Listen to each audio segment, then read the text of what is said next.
Sir ನಮಸ್ಕಾರ. ಈಗ ಮುಬಾರಕ್ ಅವರಿಗೆ ಒಂದು ಸಾಧಕ ಪ್ರಶಸ್ತಿ ಸಿಕ್ಕಿದೆ. ನೀವು ಕರ್ನಾಟಕ ಕಾವಲುಪಡೆಯ ತಾಲೂಕು ಅಧ್ಯಕ್ಷರಾಗಿ ಇದರ ಬಗ್ಗೆ ಏನು ಹೇಳ್ತೀರಿ ಸರ್? ಈ ಒಂದು ಪ್ರಶಸ್ತಿಯ ಕುರಿತು ತಾವೇನು ಹೇಳ್ತೀರಿ ಸರ್? 78ನೇ ಸ್ವಾತಂತ್ರ್ಯ ದಿನಾಚರಣೆ ಅಂಗವಾಗಿ ತಾಲೂಕು ರಾಷ್ಟ್ರೀಯ ಹಬ್ಬಗಳ ಆಚರಣಾ ಸಮಿತಿ ತಾಲೂಕು ದಂಡಾಧಿಕಾರಿಗಳ ಒಂದು ಅಧ್ಯಕ್ಷತೆಯಲ್ಲಿ ಕರ್ನಾಟಕ ಕಾವಲುಪಡೆಯ ತಾಲೂಕು ಕಾರ್ಯದರ್ಶಿ ಮತ್ತು ಸಲಹೆಗಾರರ ಎಸ್ ಮುಬಾರಕ್ರವರಿಗೆ ಈ ಒಂದು ಪ್ರಶಸ್ತಿ ದಕ್ಕಿರುವುದು ಅವರು ಪಟ್ಟ ಶ್ರಮಕ್ಕೆ ತಕ್ಕ ಫಲ ಅಂತ ಈ ಸಂದರ್ಭದಲ್ಲಿ ನಾನು ಹೇಳೋಕ್ಕೆ ಇಷ್ಟಪಡ್ತೇನೆ. ಅದ್ರ ಜೊತೆಯಲ್ಲಿ ಎಲ್ಲ ಸಂಘ ಸಂಸ್ಥೆಗಳ ಒಡನಾಟ ಅವರು ಚೆನ್ನಾಗಿದೆ, ಎಲ್ಲರಲ್ಲೂ ವಿಶ್ವಾಸ ಹೊಂದಿದ್ದಾರೆ.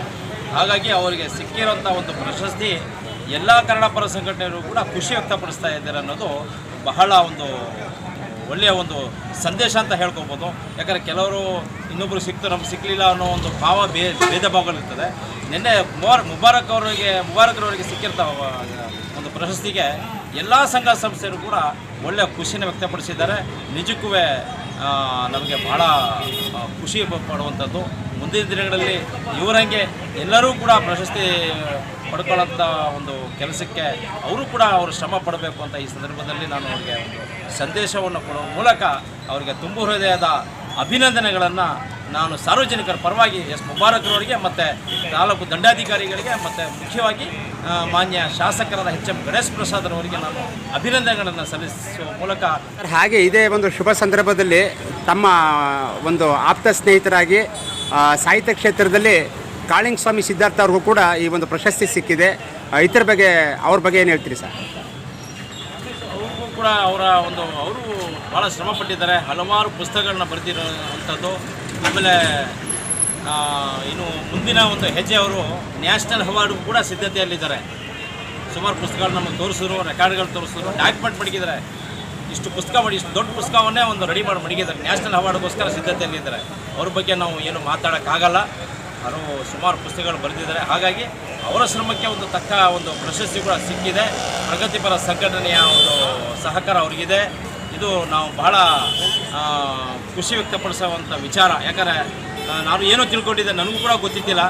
ಅವರು ತಂದು ನನಗೆ ರೆಕಾರ್ಡ್ ತೋರಿಸಿದಾಗ ನನಗೆ ಬಹಳ. ಸರ್ ನಮಸ್ಕಾರ ಸರ್.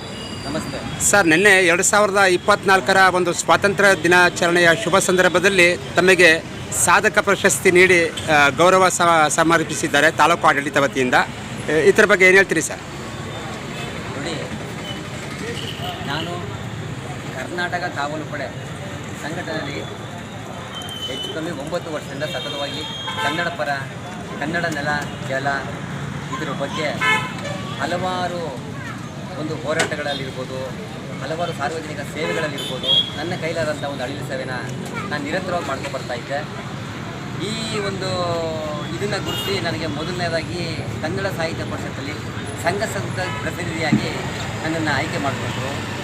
ಅದರ ಫಲವಾಗಿ ಎಲ್ಲ ಸಂಘಟನೆಗಳ ಜೊತೆ ಎಲ್ಲ ಕನ್ನಡ ಪರ ಸಂಘಟನೆಯವರು, ಪ್ರಗತಿಪರ ಸಂಘಟನೆಯವರು, ಇವರೆಲ್ಲರಿಗೂ ಒಂದು ಒಡನಾಟನ ನಾನು ಬೆಳೆಸ್ಕೊಂಡು ಸತತವಾಗಿ ಅವ್ರ ಜೊತೆಗೂ ಸೇರಿ ಕೂಡ ನಾನು ಸತತವಾಗಿ ಕೆಲಸ ಮಾಡ್ಕೊಂಡು ಬರ್ತಾಯಿದ್ದೆ. ಇದನ್ನು ಗಮನಿಸಿದ ತಾಲೂಕು ಆಡಳಿತ ಇಲಾಖೆ ಸ್ವಾತಂತ್ರ್ಯ ದಿನಾಚರಣೆ ಅಂಗವಾಗಿ ನನಗೆ ಸಾಮಾಜಿಕ ಸೇವಾ ಪ್ರಶಸ್ತಿನ ನೀಡೋದಕ್ಕೆ ಅವರು ಅಲ್ಲಿ ಪ್ರಸ್ತಾಪ ಮಾಡಿದಾಗ ಎಲ್ಲ ಕನ್ನಡ ಪರ ಸಂಘಟನೆಯವರು ಹಾಗೂ ಪ್ರಗತಿಪರ ಸಂಘಟನೆಯವರು ಕೂಡ ಒಕ್ಕಲಿನಿಂದ ನನಗೆ ಬೆಂಬಲನ ವ್ಯಕ್ತಪಡಿಸಿ ನನ್ನ ಒಂದು ಪ್ರಶಸ್ತಿಗೆ ಅವರೆಲ್ಲವೇ ನನ್ನ ಜೊತೆ ಕೈ ಜೋಡಿಸಿ ನನಗೆ ಒಂದು ಸಂತೋಷದ ಒಂದು ಇದಕ್ಕೆ ಅವರೆಲ್ಲ ಕೈ ಜೋಡಿಸಿ ನನಗೆ ತುಂಬ ಸಂತೋಷ ಆಗಿದೆ.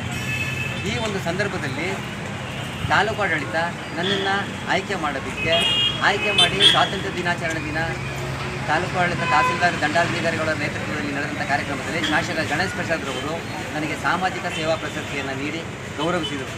ಈ ಗೌರವಕ್ಕೆ ನನಗೆ ಸಹಕಾರ ಕೊಟ್ಟಿದ್ದು ಎಲ್ಲ ನನ್ನ ಆತ್ಮೀಯ ಕನ್ನಡಪರ ಸಂಘಟನೆಗಳು ಹಾಗೂ ಪ್ರಗತಿಪರ ಸಂಘಟನೆಗಳೇ ನನ್ನ ಆತ್ಮೀಯ ಸ್ನೇಹಿತರು ಹಾಗೂ ನನ್ನ ಬಂಧುಗಳು.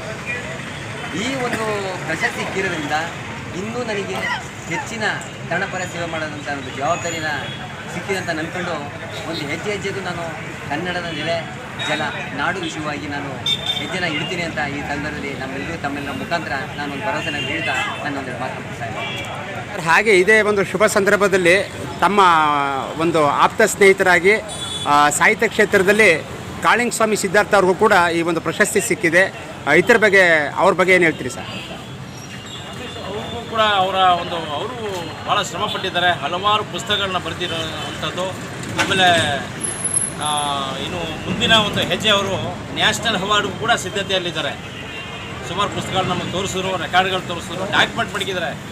ಇಷ್ಟು ದೊಡ್ಡ ಪುಸ್ತಕವನ್ನೇ ಒಂದು ರೆಡಿ ಮಾಡಿ ಮಡಗಿದ್ದಾರೆ. ನ್ಯಾಷನಲ್ ಅವಾರ್ಡ್ಗೋಸ್ಕರ ಸಿದ್ಧತೆಯಲ್ಲಿದ್ದಾರೆ. ಅವ್ರ ಬಗ್ಗೆ ನಾವು ಏನು ಮಾತಾಡೋಕ್ಕಾಗಲ್ಲ. ಅವರು ಸುಮಾರು ಪುಸ್ತಕಗಳು ಬರೆದಿದ್ದಾರೆ. ಹಾಗಾಗಿ ಅವರ ಶ್ರಮಕ್ಕೆ ಒಂದು ತಕ್ಕ ಒಂದು ಪ್ರಶಸ್ತಿ ಕೂಡ ಸಿಕ್ಕಿದೆ. ಪ್ರಗತಿಪರ ಸಂಘಟನೆಯ ಒಂದು ಸಹಕಾರ ಅವರಿಗಿದೆ. ಇದು ನಾವು ಬಹಳ ಖುಷಿ ವ್ಯಕ್ತಪಡಿಸುವಂಥ ವಿಚಾರ. ಯಾಕಂದರೆ ನಾನು ಏನೋ ತಿಳ್ಕೊಂಡಿದ್ದೆ, ನನಗೂ ಕೂಡ ಗೊತ್ತಿದ್ದಿಲ್ಲ.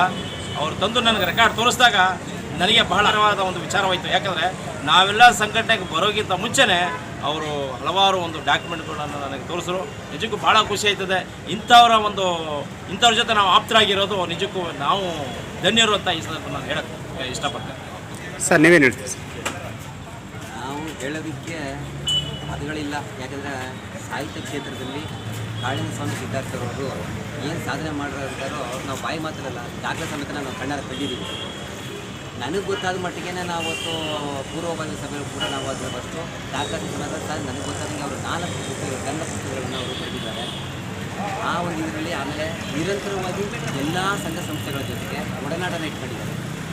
ಇದಲ್ಲದೆ ತನ್ನ ಕೈಲಾದಂಥ ಅಳಿಲು ಸೇವೆಯನ್ನು ನಿರಂತರವಾಗಿ ಮಾಡ್ಕೊಬರ್ತಾ ಇದ್ದಾರೆ. ಆ ಒಂದು ಇದರಲ್ಲಿ ನನ್ನ ಒಂದು ಪ್ರಕಾರ ಆ ಪ್ರಶಸ್ತಿಗೆ ಅವರು ತುಂಬ ಅರ್ಹರು ಅನ್ನೋದನ್ನು ನಾನು ಈ ಸಭೆಯಲ್ಲಿ ಒತ್ತಿ ಹೇಳೋದಕ್ಕೆ ಇಷ್ಟಪಡ್ತೀನಿ. ಸರಿ ಸರ್, ನೀವು ಹೇಳ್ತೀರಿ ಕಾಳಿಂಗಸ್ವಾಮಿ ಈ ಒಂದು ಸಂತೋಷವನ್ನು ಹೇಗೆ ಹಂಚ್ಕೋತೀರಿ? ನಮಸ್ಕಾರ ಪ್ರಿಯ ವೀಕ್ಷಕರೇ, ನಿಜವಾಗ್ಲೂ ಕೂಡ ನನ್ನ ಆತ್ಮೀಯರಾಗಿರ್ತಕ್ಕಂಥ ಕಾವಲುಪಡೆ ಅಧ್ಯಕ್ಷರಾಗಿರ್ತಕ್ಕಂಥ ನಮ್ಮ ಅಬ್ದುಲ್ ಮಾಲಿಕ್ ಅವರು ಮಾತಾಡಿದ್ದಾರೆ, ನಮ್ಮ ಎಸ್ ಮುಬಾರಕ್ ಸರ್ ಮಾತಾಡಿದ್ದಾರೆ. ನನಗೆ ಭಾಳ ಹೆಮ್ಮೆ ಅನಿಸುತ್ತೆ. ಯಾಕೆಂದರೆ ನಾನು ಯಾವುದೋ ಒಂದು ಚಿಕ್ಕ ಗ್ರಾಮದಲ್ಲಿ ಒಂದು ಹಳ್ಳಿನಲ್ಲಿ ಹುಟ್ಟಿದವನು. ಆದರೆ ನನ್ನ ಒಂದಷ್ಟು ಸೇವೆಯನ್ನು ಮಾಡಿಕೊಳ್ಳುವ ಮೂಲಕ ನಾನು ನನ್ನ 7ನೇ ಕ್ಲಾಸ್ನಲ್ಲಿ ನಾನು ಬರಹವನ್ನು ಕೈಗೆತ್ಕೊಂಡವನು. ಬರಹದಲ್ಲಿ ನಾನು ಬದುಕನ್ನು ಕಟ್ಕೊಳ್ಬೇಕು ಅಂತೇಳಿ ನಾನು ಬಂದವನು. ಅದು ಬಂದಂಥ ಸಮಯದಲ್ಲಿ ನನ್ನ ಗುಂಡ್ಲುಪೇಟೆ ತಾಲೂಕಿನ ಜನತೆ ಆಗ್ಬೋದು ಅಥವಾ ಇಲ್ಲಿನ ಎಲ್ಲ ಇಲಾಖೆಗಳ ಅಧಿಕಾರಿಗಳಾಗಿರ್ಬೋದು, ಅವರೆಲ್ಲರೂ ಕೊಟ್ಟಿರ್ತಕ್ಕಂಥ ಸಹಕಾರದ ಇವತ್ತು ನಾವು ನಿಜವಾಗ್ಲೂ ಕೂಡ ಈ ಸ್ಥಾನಕ್ಕೆ ಬಂದಿದ್ದೇವೆ. ನಾನು ಎಲ್ಲ ಇಲಾಖೆಗಳ ಜೊತೆ ಕೂಡ ಒಂದು ಉತ್ತಮವಾಗಿರ್ತಕ್ಕಂಥ ಬಾಂಧವ್ಯವನ್ನು ಇಟ್ಕೊಂಡು ಕೆಲಸ ಮಾಡ್ತಾ ಬರ್ತಾ ಇದ್ದೇನೆ. ಕನ್ನಡ ಪರ ಸಂಘಟನೆಯವ್ರ ಜೊತೆ ಅಂತೂ ನಿಜವಾಗ್ಲೂ ಕೂಡ ಎಲ್ಲ ಕಾರ್ಯಕ್ರಮಗಳಲ್ಲೂ ನಾನು ಅವ್ರ ಜೊತೆ ಹೋಗಿ ಹಲವಾರು ವಿಚಾರಗಳನ್ನ ಚರ್ಚೆ ಮಾಡ್ಕೊಂಡಿದ್ದೇವೆ. ಮತ್ತು ಅವ್ರ ಸಂಘಟನೆಗಳೆಲ್ಲ ಹೇಗೆಲ್ಲ ನಡ್ಕೊಂಡು ಹೋಗಬೇಕು ಅನ್ನೋದ್ರ ಬಗ್ಗೆಯೂ ಕೂಡ ಒಂದಷ್ಟು ಗೈಡ್ ಮಾಡ್ತಾ ಇರ್ತೇವೆ.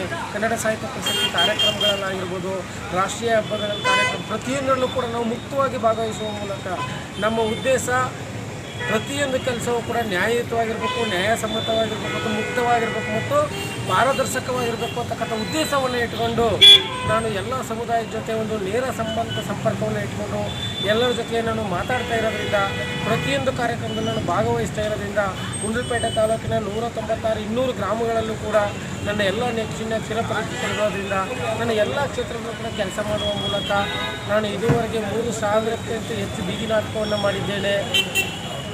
3000ಕ್ಕಿಂತ ಹೆಚ್ಚು ತರಬೇತಿಗಳನ್ನ ಕೊಟ್ಟಿದ್ದೇನೆ. 12,000 ಮಹಿಳೆಯರಿಗೆಲ್ಲ ಟ್ರೈನಿಂಗ್ ಕೊಟ್ಟಿದ್ದೇನೆ. 8 ಪುಸ್ತಕಗಳನ್ನ ನಾನು ಪ್ರಕಟಣೆ ಮಾಡಿ ಬಂದು ಹೊರತಂದಿದ್ದೇನೆ. ಜೊತೆಗೆ ಹಲವಾರು ಪುರಸ್ಕಾರಗಳನ್ನು ಕೂಡ ಈವರೆಗೆ ನಾನು ಸರ್ಕಾರದ ಮಟ್ಟದಲ್ಲಿ, ತಾಲೂಕು ಮಟ್ಟದಲ್ಲಿ ತಗೊಂಡಿದ್ದೇನೆ. ಎಲ್ಲ ಪುರಸ್ಕಾರದ ಜೊತೆ ಈ ವರ್ಷ ಸೆಲೆಕ್ಟ್ ಮಾಡಿರ್ತಕ್ಕಂಥ ಪುರಸ್ಕಾರಕ್ಕೆ ನಿಜವಾಗ್ಲೂ ನನಗೆ ಭಾಳ ಹೆಮ್ಮೆ ಅನಿಸುತ್ತೆ. ಯಾಕೆಂದರೆ ನಮ್ಮ ಶಾಸಕರ ಅಧ್ಯಕ್ಷತೆಯಲ್ಲಿ ನಮ್ಮ ತಾಲೂಕು ಆಡಳಿತ ನನಗೆ ಒಂದು ಸಾಧನಾ ಪುರಸ್ಕಾರವನ್ನು ನೀಡುವ ಮೂಲಕ ನನ್ನನ್ನು ಗೌರವಿಸಿರುವುದು ನಿಜವೂ ಕೂಡ ನನಗೆ ಇನ್ನೂ ಒಂದು ಜವಾಬ್ದಾರಿ ಬಂದಂತಾಗಿದೆ. ಎಲ್ಲ ಸಂಘಟನೆಯನ್ನು ಕೂಡ ಜೊತೆಗೆ ತೆಗೆದುಕೊಂಡು ನಾವೆಲ್ಲರೂ ಕೂಡ ಈ ದೇಶದ ಅಭಿವೃದ್ಧಿಗಾಗಿ ನಾವು ಹೋರಾಟ ಮಾಡ್ತಾ ಇರೋದು. ನಾವು ಯಾರು ಸ್ವಾರ್ಥಿಗಳಲ್ಲ, ನಮ್ಮ ಮನೆ ಕಟ್ಕೊಳ್ಳಿಕ್ಕಲ್ಲ ಅಥವಾ ನಾವು ಯಾರನ್ನೂ ದಾರಿ ತಪ್ಪಿಸುವಂಥ ಕೆಲಸವನ್ನು ನಾವು ಮಾಡ್ತಾ ಇಲ್ಲ. ನಾವು ಕೆಡ್ತಾ ಇರ್ತಕ್ಕಂಥ ಸಮಾಜವನ್ನು ಸರಿ ಮಾಡಲಿಕ್ಕೆ ಬಂದಿರೋರು ನಾವು. ಆ ನಿಟ್ಟಿನಲ್ಲಿ ನಾವೆಲ್ಲರೂ ಸೇರಿ ಒಂದು ಸುಸಂಸ್ಕೃತ ಸಮಾಜವನ್ನು ಕಟ್ಟೋಣ, ಒಂದು ಪ್ರಬುದ್ಧ ಭಾರತವನ್ನು ಕಟ್ಟಲಿಕ್ಕೆ ನಮ್ಮ ಹೋರಾಟಗಳು, ನಮ್ಮ ಚಳುವಳಿಗಳು, ನಮ್ಮ ಸಂಘ ಸಂಸ್ಥೆಗಳು ಪ್ರತಿಯೊಂದು ಕೂಡ ಸಹಕಾರವನ್ನು ತಗೊಳ್ಬೇಕು. ಇಲ್ಲಿ ಯಾರನ್ನೂ ಕೈ ತೋರಿಸೋದಲ್ಲ, ಯಾರನ್ನೂ ಟೀಕೆ ಮಾಡೋದಲ್ಲ. ನಾವೆಲ್ಲರೂ ಜೊತೆಗೂಡಿ ಈ ಸಮಾಜ ಕಟ್ಟುವ ಕಡೆ ಹೋಗೋಣ. ನಿಜವಾದ ಕೂಡ ನನ್ನನ್ನು ಆಯ್ಕೆ ಮಾಡೋದಕ್ಕೆ ಕಾರಣೀಭೂತರಂತ ಎಲ್ಲ ನನ್ನ ಸಂಘ ಸಂಸ್ಥೆಯ ಪದಾಧಿಕಾರಿಗಳು, ವಿಶೇಷವಾಗಿ ಎಸ್ ಮುಬಾರಕ್ ಸರ್ ಅವರಿಗೆ ನಾನು ಅಭಿನಂದನೆ ಸಲ್ಲಿಸ್ತಾ ನಾನು ನಿಮ್ಮೆಲ್ಲರಿಗೂ ಚಿರಋಣಿಯಾಗಿರ್ತೇನೆ. ಈ ನಾಡಿನ ಸೇವೆಗಾಗಿ ನನ್ನ ಬದುಕನ್ನು ನಾನು ನಿಮಗೋಸ್ಕರ ನಾನು ಮುಡಿಪಾಗಿರ್ತೇನೆ ಅಂತಕ್ಕಂಥ ಮಾತು ಹೇಳ್ತಾ ತುಂಬ ಹೆಮ್ಮೆಯಾಗಿದೆ. ಬನ್ನಿ, ತಾಲೂಕಿನ ಜನತೆ ನೀವೇ ನನ್ನನ್ನು ಬೆಳೆಸಿರೋರು. ನಿಮ್ಮೆಲ್ಲರ ಅಭಿಮಾನಕ್ಕೆ ನಾನು ಎಂದೆಂದೂ ಚಿರಋಣಿಯಾಗಿರ್ತೇನೆ. ಧನ್ಯವಾದಗಳು ಸರ್. ತುಂಬ ಅಭಿನಂದನೆಗಳು sir. Thank you. S Mubarak ಅವ್ರಿಗೂ ಹಾಗೂ ಕಾಳಿಂಗಸ್ವಾಮಿ ಸಿದ್ಧಾರ್ಥ ಅವ್ರಿಗೂ ಹಾಗೂ ತಾಲೂಕು ಅಧ್ಯಕ್ಷರಾದ ಎ ಅಬ್ದುಲ್ ಮಾಲಿಕ್ ಅವ್ರಿಗೂ 3 ಮಹನೀಯರಿಗೂ ನನ್ನ ತುಂಬ ಹೃದಯದ ಅಭಿನಂದನೆಗಳು ಸರ್. ಧನ್ಯವಾದಗಳು. Thank you.